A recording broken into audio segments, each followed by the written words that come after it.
Hi everyone, it's Heather. Welcome back into the Paper Castle. I just wanted to do a quick what sold video from this past weekend. Sales were actually decent this weekend as compared to Memorial Day weekend. I don't know what happened there, but it was really, really slow. But things are starting to pick up, so I'm happy about that. So I'm down in the basement, so if the lighting's not that great, I apologize, but this is where I do all my shipping from. I think everything that I'm going to show you guys combined cost me about $20. So let me start with this little Jim Shore figurine. I just showed him in one of my recent videos. I picked him up at a small rummage sale and paid $2 for him, and he sold for $20 plus shipping. Then this bottle of perfume, I believe I got this last year at the, what I always call the Super Bowl of rummage sales. So I probably paid about 10 cents to a quarter for it and sold it for 25 plus shipping. I did go to that big Super Bowl sale a few weeks ago, and I'm planning on making a video, but there's so much stuff. It might be a two-parter. But Wendy finally went to that one with me. I've been telling her for years and years and years to go with me. And, of course, right before we were going to go in 2020, COVID hit, and they canceled it. And they canceled it in 2021. And then last year they had it, but she was going on vacation the next day, and she said, "Oh, I can't come. I have to pack." And I was so upset. I'm like, "You're missing it. Like, you don't understand what you're missing." So then finally this year, I gave her plenty of notice. I told her when it was, and same thing happened. At first she's like, "Oh, we're going on vacation the next day again." Are you serious?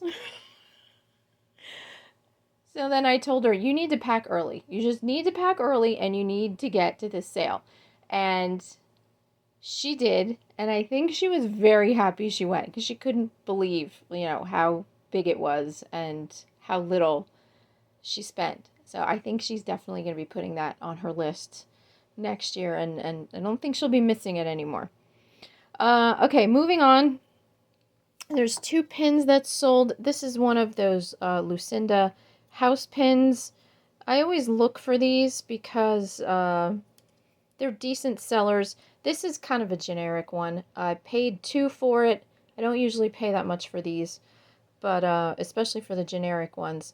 But there was nothing else at that sale. I had, driven a little out of my way, and I wanted to at least buy something.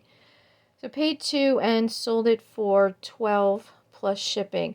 The best ones, as far as these Lucinda pins go, are the Halloween. Those are the top sellers. Then any other kind of holiday themed ones do fairly well, especially Christmas.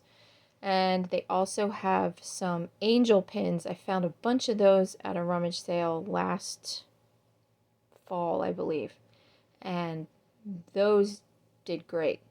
But Halloween themed ones will still beat all of them. And then I have this pin. This is a sterling triple horsehead pin. I found this at a local garage sale back in the fall. They had a bunch of jewelry, and I think everything was, I'm going to say a quarter or 50 cents, or maybe even less than that. It was ridiculous. So I picked this one up and just sold it for $17.99 plus shipping. And the lady is going to put a little converter on it so that she can wear it as a necklace.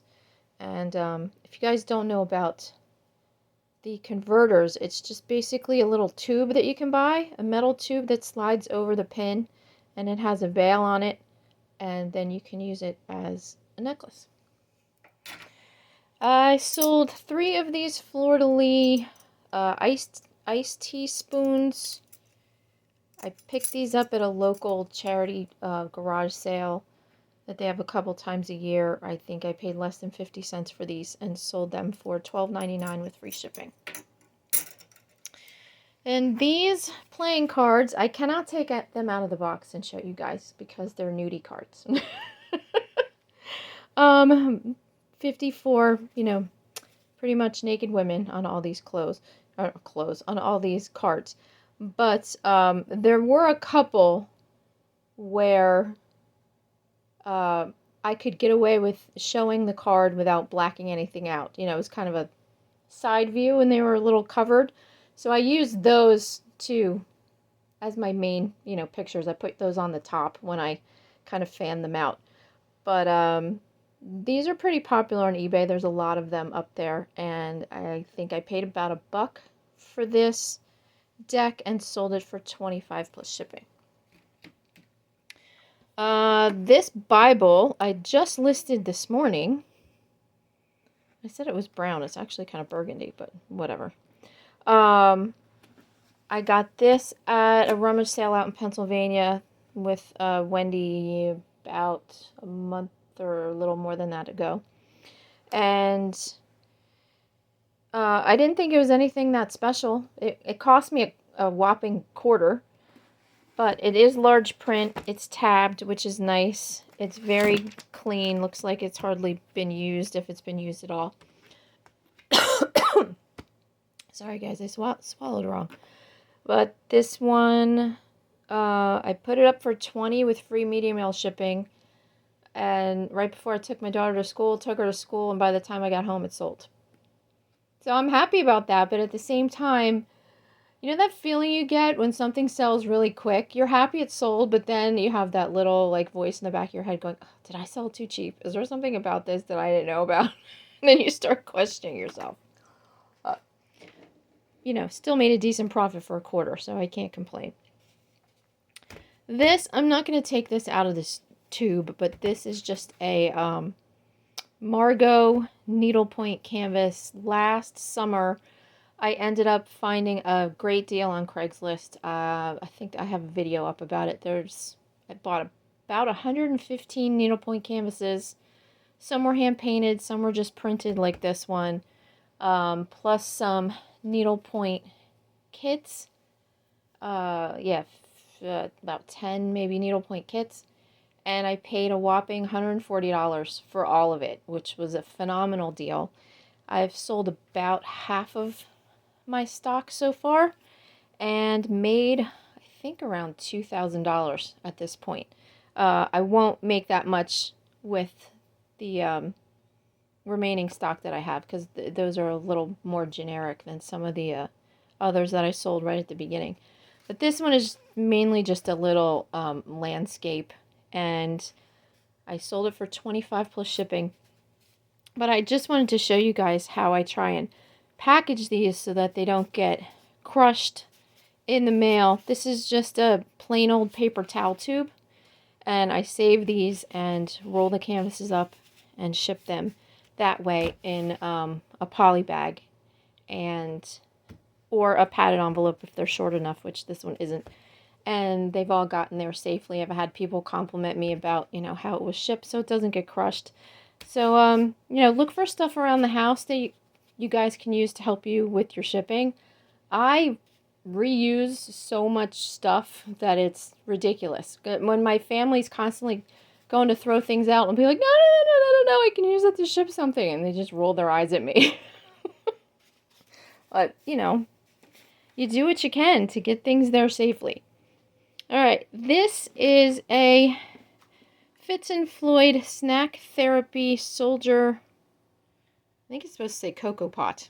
I don't know why it says Cocotte Pot, but anyway. I have had this guy for a long time, probably about 4 or 5 years, and I had him in my husband's store. Wasn't selling, and I finally took everything out of my husband's store and put it into mine a month or two ago. And he sold right away for, not right away, probably within a month or two of me listing him in my store for $40 plus shipping. So I'm very happy to be rid of him. His hat is a cup and his body is the teapot. He's really cute.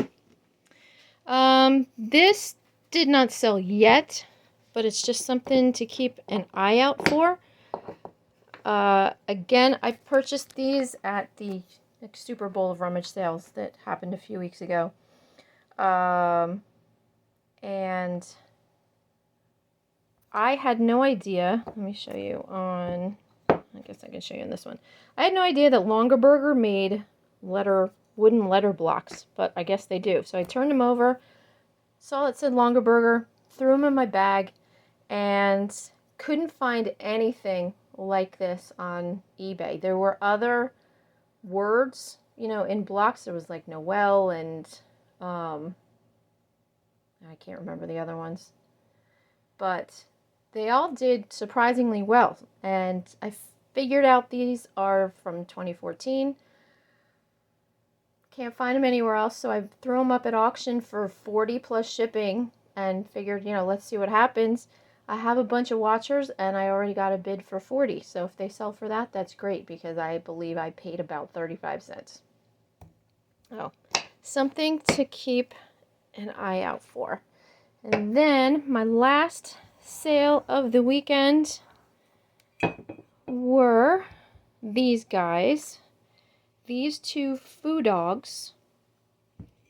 I found these at one of my all-time favorite rummage sales at a tiny little Methodist church about 35 minutes away. They have, I think, about 4 sales a year. And knock on wood, every single time I go there, I find something amazing. It's fantastic. I never miss it. And this past time, it was so crowded. But they do put pictures on their website. And I was trying to look at the pictures, and I saw these sitting on the corner of one of the tables just as you would walk in the door. And there was no close-up of them, but as I was looking at the pictures, I kind of thought they might be foo dogs. So when I went into the sale, these guys were the first things that went into my bag. I paid $8 for them. They are marked Asahi on the bottom. And I priced these guys high. I priced them for $300 or best offer plus shipping. And got an offer on Friday night for $260. And these lucky foo dogs are going to live in Hawaii. So, I wish I could hand deliver them. That would be awesome. But unfortunately, I can't. So, I have to get to packing, guys. So, thanks for watching. And I'll be back with another haul video, hopefully pretty soon. Again, thanks for watching, guys. Bye.